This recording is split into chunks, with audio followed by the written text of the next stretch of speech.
Hi, I'm Angel, and today I'm going to be reviewing the 2018 drama romance thriller sequel of 50 Shades of Grey called 50 Shades 3 Freed.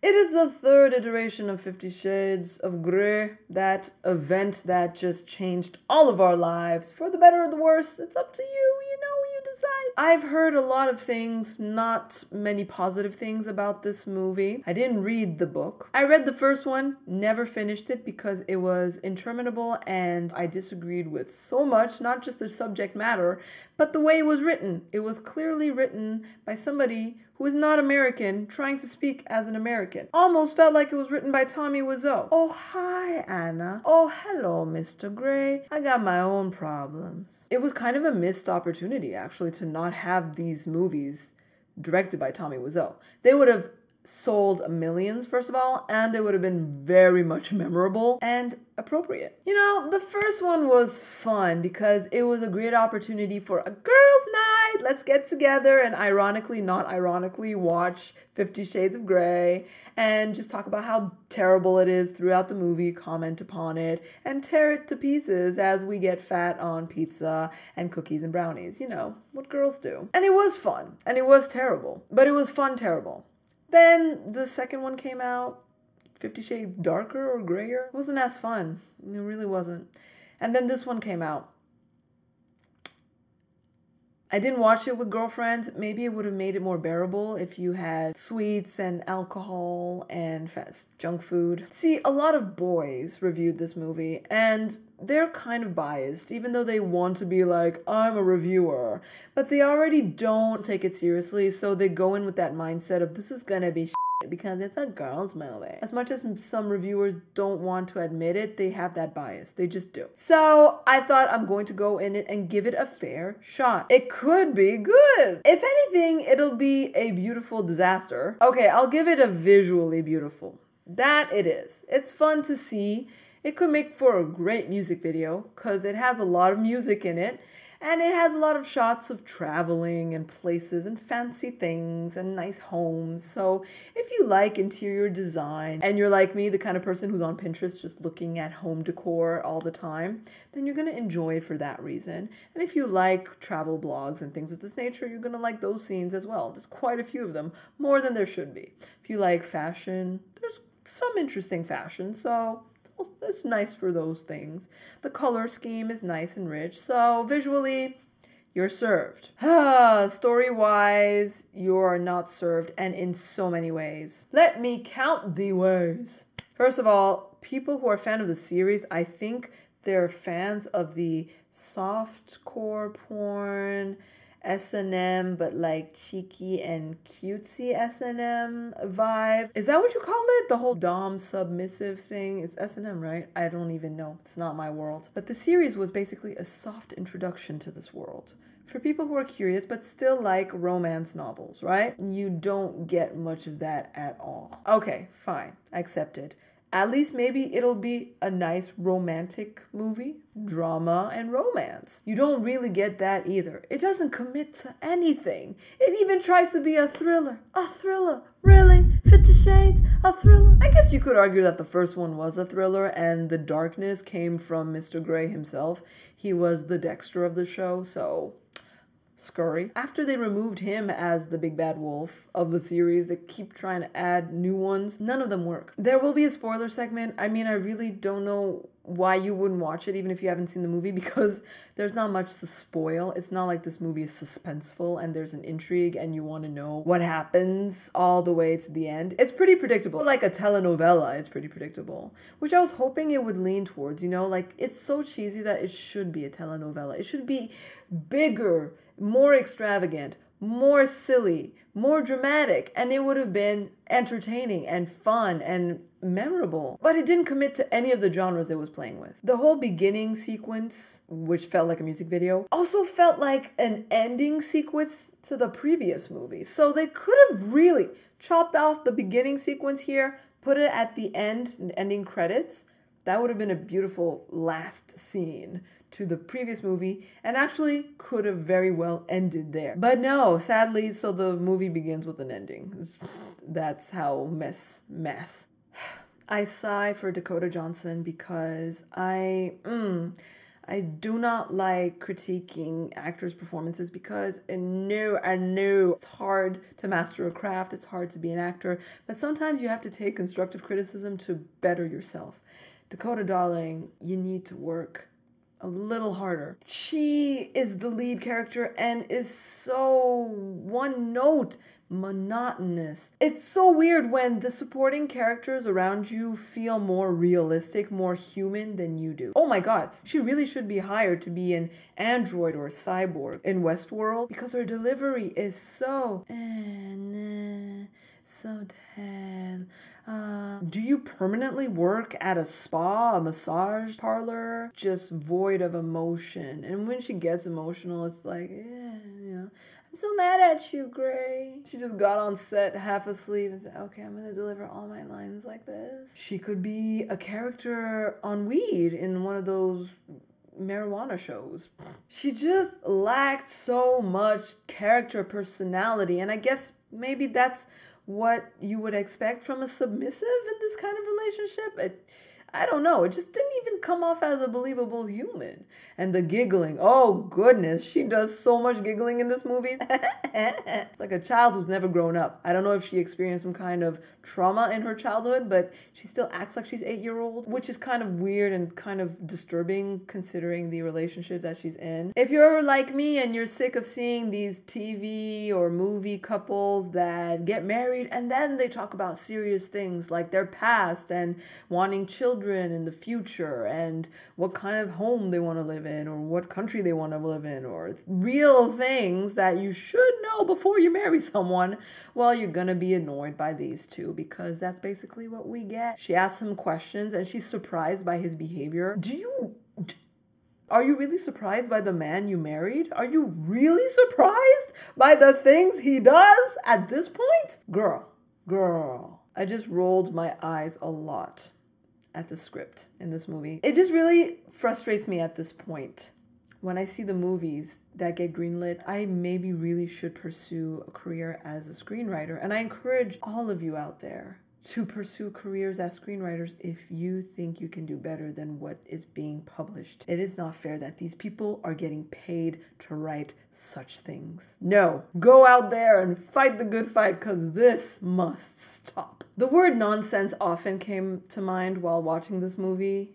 Like I said, I hurt my eyes from all the eye rolling I did. There's this whole thriller aspect to the movie where you have a villain and you don't know who it is, but we all know who it is, right? Even the sub-villain, it's like there are hints throughout the movie. If you're really like into this movie for the intrigue, I mean, I really don't know who you are. There's like a whole world of movies out there that would nourish you way more than this. This was like Detective Barbie and the Case of the Carnival Caper or whatever that PC game was that I played as a kid. It was that level of intrigue. Actually, that game was scarier and more captivating than this movie is. I mean, real talk. That masked figure in black just creeped the heck out of me. They really made that game creepy with the carnival music and the dark, empty circus. Like, woo!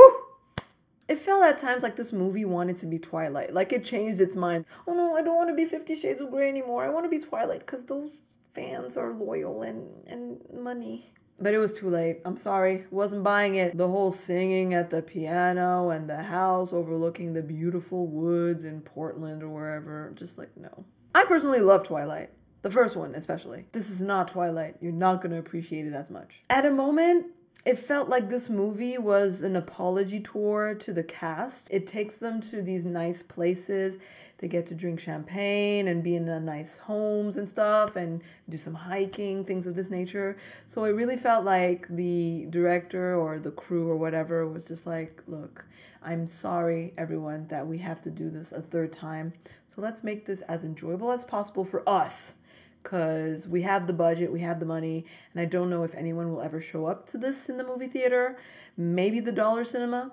So let's just enjoy this last hurrah. It played out like a bad episode of a CW show. I'm just so disappointed in this movie. Really, it just didn't accept what it was. It didn't want to be what it was meant to be, which was a dirty, soft porn movie. And the sexy scenes, they aren't really sexy at all. They're not very S&M-y at all. And Anna uses her safe word at a moment for the stupidest reason. Just like, oh girl, please get over yourself.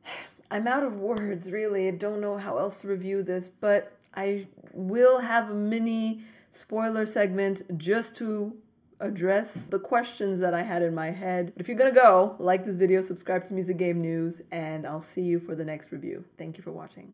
The spoils. All right, where to begin?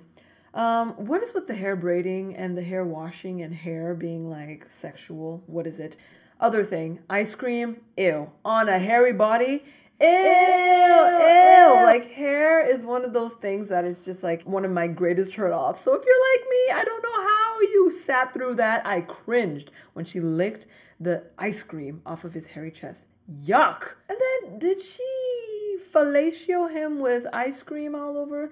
And then he explored her regions with his region, and I was like, wait a minute, this is a perfect recipe for a yeast infection. Oh my goodness. And they say laters baby again. It's like this cute thing. It is so corny. That's one of the lines that I read in the book, and I knew then and there that this was not written by an American, because nobody says laters baby. Nobody! Goodness, I just rolled my eyes at so many scenes. She goes topless and he gets mad at her and he punishes her and she's like, Kiki, I should misbehave more often. Ugh. And that line about being barefoot and pregnant in the kitchen and he chokes on his food so poorly. Oh my goodness. There should be a drinking game for the number of times you roll your eyes at the lines when they have that fight about Gray having spent time with his childhood molester after he found out that he was an expectant father.